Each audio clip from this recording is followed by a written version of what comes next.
That's set to go here for the JV second varsity race between Harvard and Georgetown. The Crimson have clipped the Hoyas in the first two races of the day. Alongside Xander Benares, I'm Bill Spalding. And Xander, we get a look at one of the youngest boats Harvard has, this second varsity boat, all sophomores and freshmen. Yeah, Bill. Yeah, this is a young crew. What they lack in experience on the Charles, they do certainly make up for passion, though. Here's the lineup for the Harvard JV boat. Catherine Gilday is the coxswain. She's just a sophomore. Andrew Stern, a freshman, is the stroke seat. And seat number 7, Cayman Beerley Malinowski. We'll talk about them a bit later on because they prepped at the same club you did when you were at the high school level. Oh, yeah. In seat number 6, Alexander Harding, another sophomore. Seat number 5 is Andrew Wilkins, another Harvard freshman. In seat number 4, Bradley Stevens. He's a freshman. Brady Stevens, excuse me. Seat number 3, Nolan Thomas, a sophomore. In seat 2, freshman David Wexner. And seat number 1, Joshua Cuppersmith. He is the bow for the Crimson as they look to take down the Hoyas for a third consecutive race. Georgetown is led by coxswain junior Robert Papel. The stroke is another junior, Jack Sardinia. In seat 7, a freshman Joe Cecil. Diego Blandon in seat number 6. Junior Connor McCarrick in seat 5. Seat 4 is sophomore John Matthews. Sophomore Tyler Little in seat 3. Freshman William Mangan in seat 2. And Jordy Perez in seat 1 for the Hoyas, trying to get at least one win today here on the Charles as the Crimson have beaten Georgetown in both the 4V and the 3V. And they have alignment. We've been locked in on how important these starts are today. Saw Crimson have to come from behind in the 3V race. Yeah, and another effort to try things out. Coaching in Akamondo puts Cayman up in 7th seat. And away we go. Yeah, it's a lot of movement in this boat. 4 different seat assignments from where they were on Friday in the loss to Cornell, the win against Penn.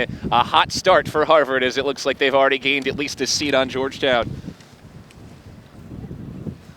JV race underway. The youth of this Harvard boat split right down the middle between sophomores and freshmen for the Crimson. I was joking with you, Xander, between races. They got the old guys out of here last year when you graduated, and there's a real youth influx here for the Crimson. Yeah, and these guys are going after it.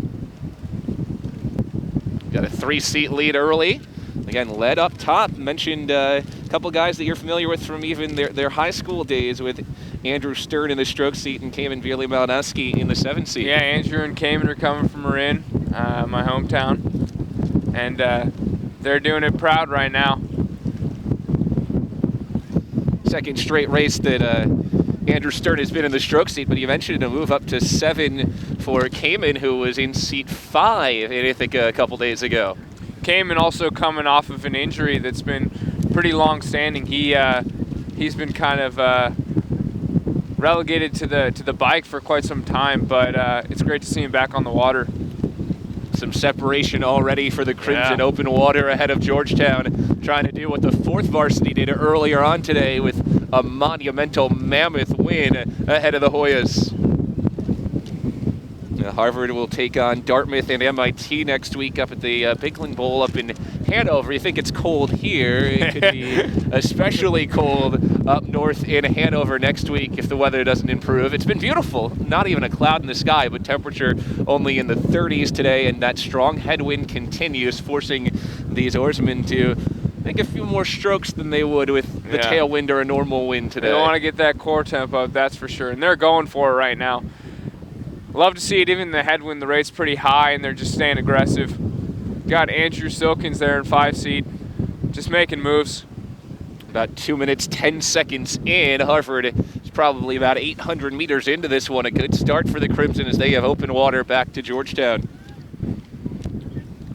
I tell you, you wouldn't know that this is a young crew, and looking at them, I mean, you got a 4-man who's almost got a full beard here. That's fair. And they stroke like they have the experience as well. You're right. You're absolutely right. These guys are looking to make up a few seconds on Cornell and see what they can do coming into a strong season. Approaching the midway point, Harvard with a huge lead over Georgetown, and it gets back to that point you talked about in our first race of the day, where even if you can look back and see the lead, an ever-growing lead against the Hoyas, you're racing the clock, and when you're a group that's as young as this boat is, you're racing for experience as you look towards the end of the season. Absolutely. You're always thinking about the next race.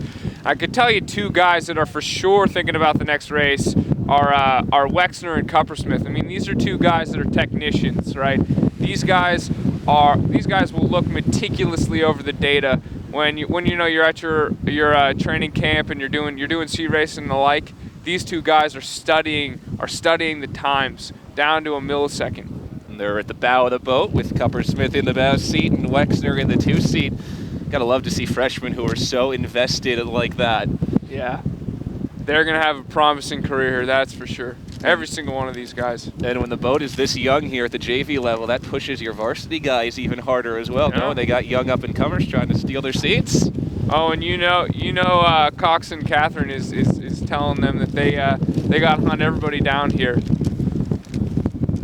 Catherine Gilday, the coxswain here for the Crimson. She's also just a sophomore as they come up towards the MIT boathouse. About 500 meters remaining for the Crimson.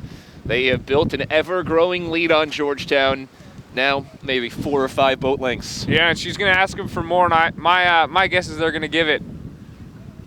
We're about 4 minutes and 20 seconds in here. Lead continues to grow. This young freshman and sophomore heavy, no upperclassmen JV boat brings Harvard into the final 500 meters with a mammoth lead over the Hoyas. Let's see if I can get a rating here. I think Stern just took him up a little bit. Yeah, there's a bump. You got him around 40 strokes a minute. No, that's wrong. All right. 34, 35 here. Okay. Trusting your trigger finger there. Bringing it inside the final 300 meters. That would have been something at the end if they could have kicked a little extra against the headwind. Well, you never know. You never know what Stern's got up his sleeves. Well, here they come. This is a guy who comes from Marin, after all. That's true.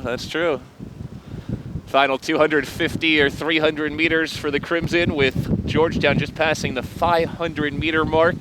Another solid run for Harvard. Got to think there's not all that much for the coaching staff to be disappointed in so far today, the way Harvard has bounced back on a Friday, Sunday turnaround. Yeah, this is exactly what you want to see. You want to see determination. You want to see just good strokes. I will add that you mentioned William Mangan's over there in the 2 seat of the Hoya boat. His older brother, Connor Mangan, was a roommate of mine, and we were boatmates actually in the IRA this past spring. And Connor's over in China on a Fulbright. It's a Georgetown program now that's ranked in the top 10. They're 10th ranked team in the country coming in, and they still have plenty of goals they're shooting for down the stretch of this season as well. Yeah, they got time. Harvard bringing home what'll be its 3rd win of the day against Georgetown. Won the 4V, beat Georgetown in the 3V, and now they'll take the 2nd varsity race well ahead of the Hoyas. This is an easy open water win for the Crimson as we approach the flag unofficially. That's 6:21 for the JV boat for Harvard into a strong headwind. Yeah, it's a good time. Yeah, and they took it up to like a 38, 39 there. You love to see that. Even when you got the win more than secured, just taking it up. And now here comes Georgetown.